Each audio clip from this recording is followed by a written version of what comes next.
ჩვენ დავბრუნდით პირდაპირ ეთერში თვითფასწავლე მაყურებლებო, მე კიდევ ერთხელ მოგესალმებით ყველას, ვინც ახლა შემოგვიერთდით და შეგახსენებთ, რომ დღეს 4 იანვარია, დაბადების დღე სრულიად საქართველოს კათოლიკოს პატრიარქი საილია მეორესის და მთელი გადაცემა სწორედ მას ეძღვნება.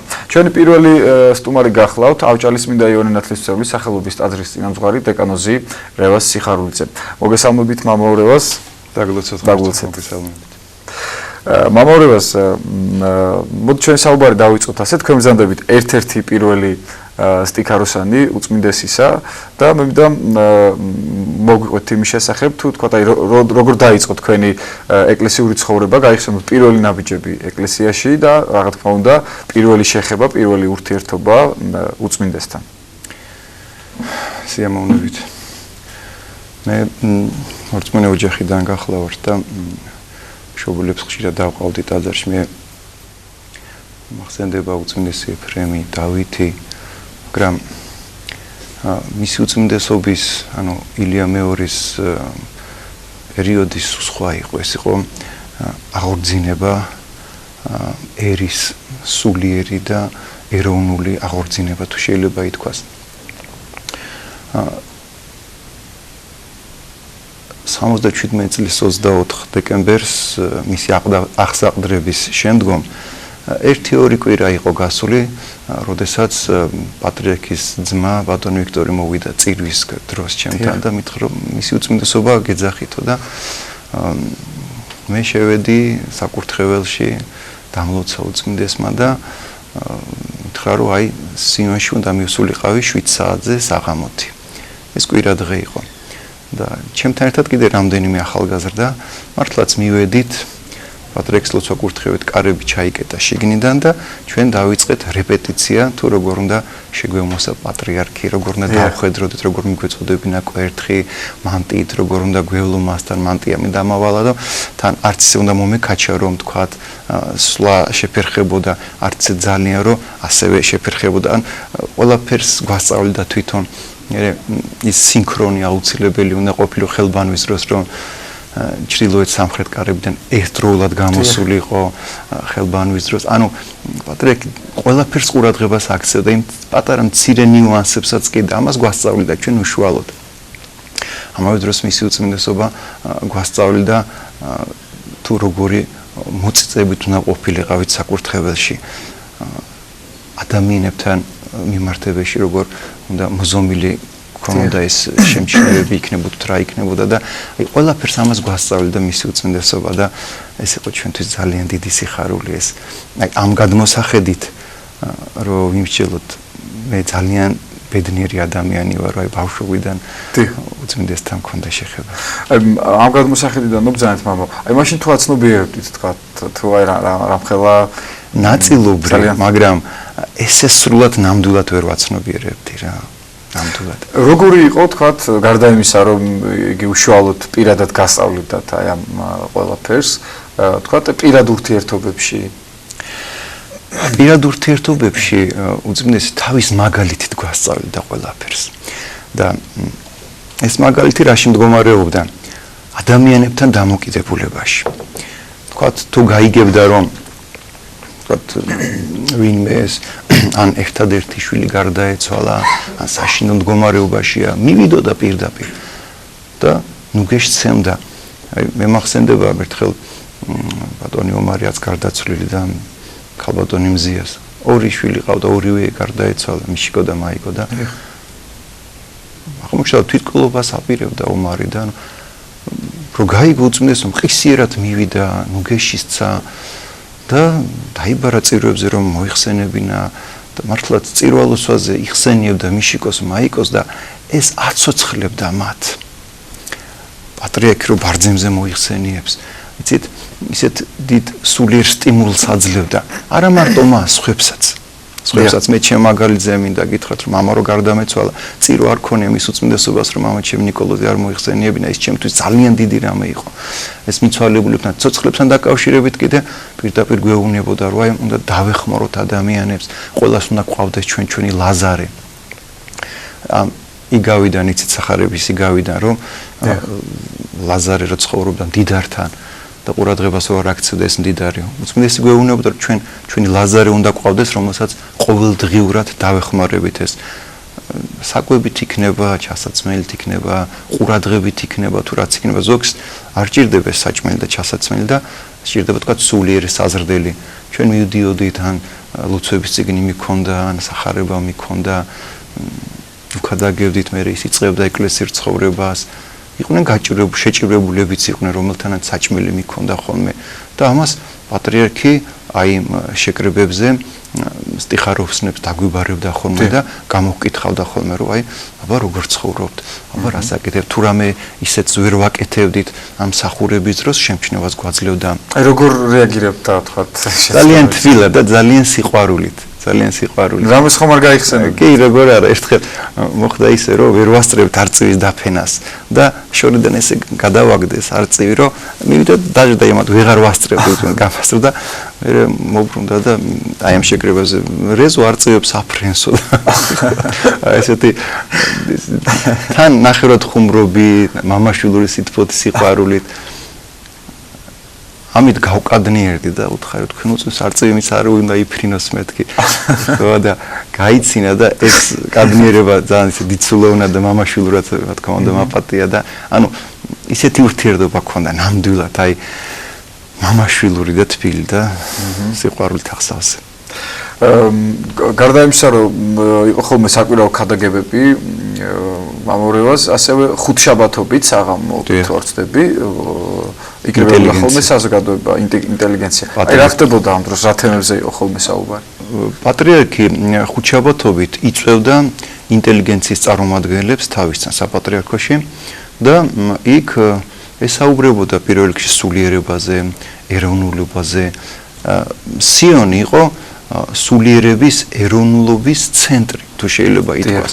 და თავს იყრიდა ყველა ისეთი ადამიანი, ვისაც ოდნავ მაინც გული შესტკიოდა რწმენაზე, სულიერებაზე, ერზე, სამშობლოზე და იყვნენ ისეთები, რომლებიც რაღაც დროიდან გამომდინარე ვერ მოდიოდა, თქვათ, იცით რომ ათეიზმის ეპოქა იყო და ყველა ვერ ბედავდა ეკლესიაში მოსვლას.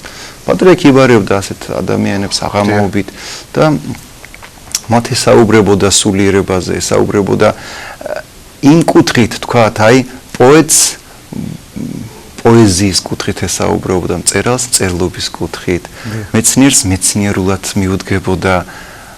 იყვნენ რომ აი დაიბარებდა, თქვათ, უმაღლეს ნომენკლატურის რა პარტიულ მუშაკებს, იმათ სხვა კუთხით ესაუბრებოდა რომ გაიაზრებინათ რომ წუთი სოფელში არიან და ადრე თქვენ უნდა წარდგნენ საშინელ სამსჯავროდ. ანუ ყველას იმ საზრდოს აწვდიდა რა დონის საზრდელის მიღებაც შეეძლოთ ადამიანებს და საოცრება ხდებოდა რომ ასეთი ადამიანები ეკლესიურები ხდებოდნენ. მე მახსენდება ერთი მომენტი, როდესაც ერთ-ერთი პოეტი ძალიან ისე ძიმე მდგომარეობაში, სულიერ დეპრესიაში იყო და პატრიარქთან საუბრის დროს მან პირდაპირ თქვა რომ მე თავის მოკვლას ვაპირებდიო. როდესაც თქვენი მოწვევა მე ვიღეო და აი გაცოცხლებული მოვიდა და მან ეს გადაწყვეტილება შეცვალა და განაგრძო ძალიან ესე გულისხმიერი იყო უწმის დაუღალავად იყო მრევლისთვის მზრუნველი ნამდვილად. თქვენთ რომ აი ამ შეკრებების შედეგად ძალიან ბევრი ადამიანი დაიწყო ეკლესიური ცხოვრება და მოვიდა ეკლესიის წიაღში.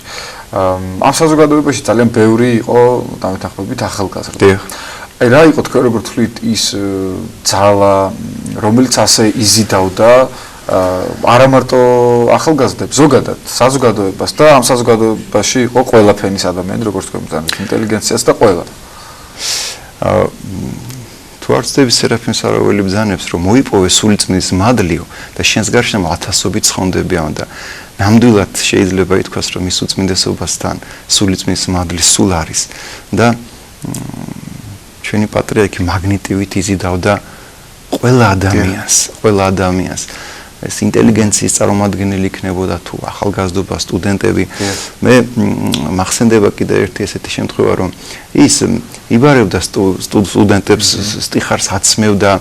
ახლა პატრიარქის წიროები მოგეხსენება ცოტა ხანგრძლივად გრძელდებოდა და ბევრი არ იყო მიჩვეული აი ამ ფეხზე დგომას და თქვათ საკურთხეველში ან საუბრობდნენ ან ისევე რიქცეოდნენ როგორც უნდა მოქცეულიყვნენ და პატრიარქმა თქვათ შემჩნევა კი არ მის თქვათ ერთი პატრიარქის შემჩნევა ის იყო რომ შეხედაო და ეს ჩვენთვის უკვე საკმარისი იყო მისი შეხედვით ჩვენ ხვდებოდით რა იყო გამოსასწორებელი ხო და როდესაც არ ხდებოდა ჩვენი გამოსწორება პატრიარქი ისე ჩაერეოდა ძალიან ფაქიზად თქვათ აი ესეთი რამე მოხდა რომ თქვათ წინა კვირას თუ საუბრობდნენ წირვის დროს სტიხაროსნები მეორე კვირას პატრიარქმა ასეთი რამე შემოიღო რომ ჩამოგვატანინა 20 ფსალმუნი და 20 ადამიანს უნდა წაეკითხა თქვათ პირველს პირველი კანონი მეორეს მეორე კანონი 20-ვე კანონი უნდა დასრულებული შესაბამისად საუბრის დრო აღარ ეკნებოდა და აქედან გამომდინარე ლოცვა გრძელდებოდა ჩვეულებრივ რეჟიმში ხო აი ესეთი გამოსწორების ხერხი ქონდა ოცნების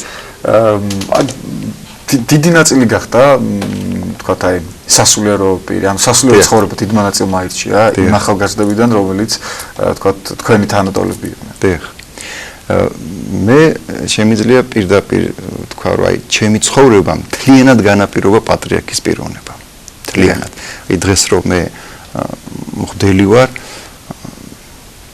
ხოლოდ აი პატრიარქის პიროვნებამ განაპირობა ეს რა თქმა უნდა უფლის დაშვებით